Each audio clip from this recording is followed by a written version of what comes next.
Hello everyone, welcome to study time with new informative video.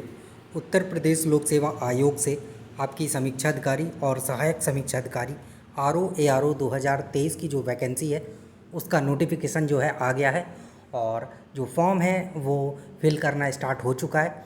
तो निश्चित तौर पर आप OTR करके जो RO ARO वाला फॉर्म है वो फिल कर दिए होंगे और अगर अभी तक नहीं किए हैं तो जल्द से जल्द इसका जो फॉर्म है वो फिल कर दें और कोशिश करें कि जल्द से जल्द कर दें।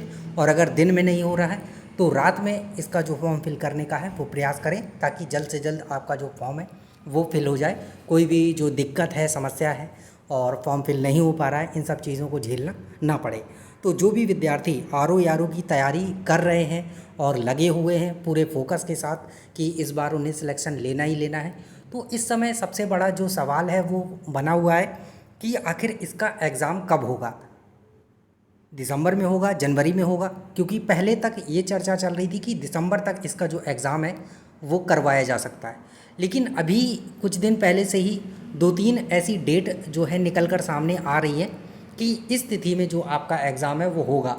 और कई जो टेलीग्राम ग्रुप हैं उनके माध्यम से जानकारी वगैरह दी जा रही है। तो कई बच्चों के सवाल भी आ रहे हैं कि क्या इसी दिन परीक्षा हो सकती है। तो क्या है आखिर इसकी सच्चाई? जो डेट निकल के आ रही है आपकी वो 4 फरवरी की निकल के आ रही है और एक डेट 11 फरवरी की भी आ रही है।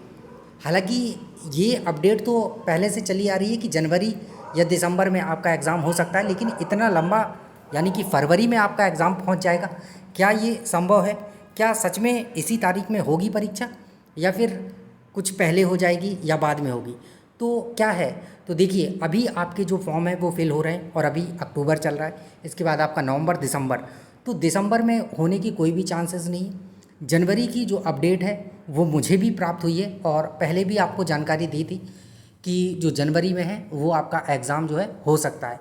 लेकिन आपको जो ये डेट बताई जा रही है कि 4 फरवरी या 11 फरवरी, जो एग्जैक्ट डेट बताई जा रही हैं, तो आप फरवरी ना मान के जनवरी को ही अपनी डेडलाइन मान सकते हैं, देख सकते हैं कि हाँ जनवरी में आपका जो एग्ज़ाम है वो हो सकता है। बाकी अगर आपको एक्स्ट्रा समय मिलता है फरवरी का, यानी कि जो 4 फरवरी डेट बताई जा रही है, तो फिर उसे आप अच्छे से रिवीजन के लिए बचा के रख सकते हैं, यूटिलाइज़ कर सकते हैं अच्छे से।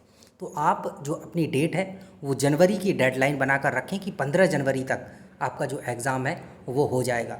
और जो मुझे अपडेट मिली थी वो भी यही है कि मिड जनवरी तक आपका जो एग्ज़ाम है वो करवा लिया जाएगा। लेकिन अगर जो डेट बढ़ती है यानी कि एग्ज़ाम आपका लेट होता है, डिले होता है, फरवरी तक जाता है, तो ये आपके लिए एक और अच्छा मौका होगा कि आपको रिवीजन का थोड़ा सा एक्स्ट्रा टाइम मिल जाएगा। तो अभी आपका अक्टूबर चल ही रहा है, 15 दिन कह सकते हैं पूरे पूरे, तो 15 दिन ये है। इसके बाद अक्टूबर के बाद नवंबर, दिसंबर और फिर जनवरी, तो टोटल 3 महीने हैं आपके पास। अगर इससे एक्स्ट्रा समय मिलता है तो बहुत अच्छी बात है।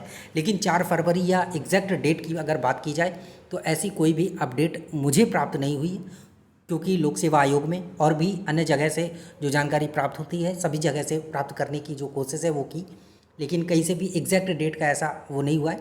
लेकिन अगर कोई आपको बता रहा है, कहीं से भी पता चला है कि 4 तारीख को हो सकता है, 5 तारीख को हो सकता है, या 10 को होगा या 11 को होगा, तो चलिए अच्छी बात है। हो सकता है किसी ऑथेंटिक सोर्स से उन्हें जानकारी मिली हो और इसीलिए उन्होंने एग्जैक्ट जो डेट है वो बता दी, तो बहुत अच्छी बात है अगर एग्जैक्ट डेट बता दी है। लेकिन मैं आपको जो सलाह दी है मैंने कि आप जनवरी अपना जो डेडलाइन है वो बना कर चलें और उसके अकॉर्डिंग आप अपनी जो तैयारी है वो करते रहें और बाकी टाइम रिवीजन को देने के लिए तैयार रहें।